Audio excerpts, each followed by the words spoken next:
Pinakbet Ilocano, okra, talong, palaya, at may tilapia. Yun yung tilapia, ulo ng tilapia. Pangasinan, special bagoong, tirong.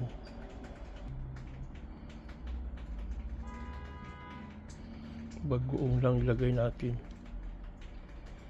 Bagoong isda.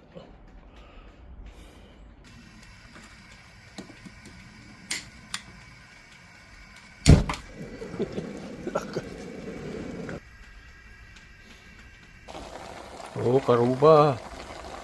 Ito iti pakbet Ilocano. Ay pakbet gayam ni Jings. Hindi siya pitirap yan eh. Hindi na.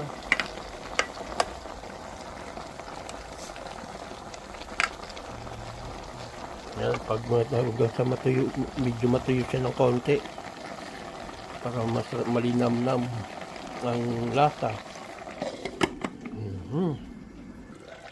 Okay, yan na. Luto na siya. Tagmoist na ng tubig. Ayan, okay na. Pwede na po. Ulam na. Kainan na. Ang sabaw. O may karuba. Sila tati pakbet nga pakbet ni Jings. Ilocano ko na kumang ni Kuya Jings gayam. May karuba. Naluton. Ito ni. Mantayon karuba. Ayun karuba. Mga anan.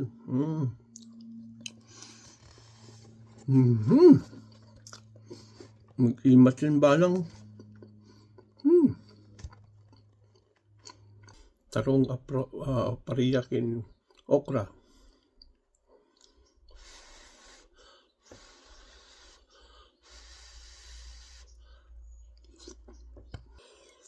Masang karuba. Wala. Masustansyang gulay. Ang palaya, kalabasa, okra.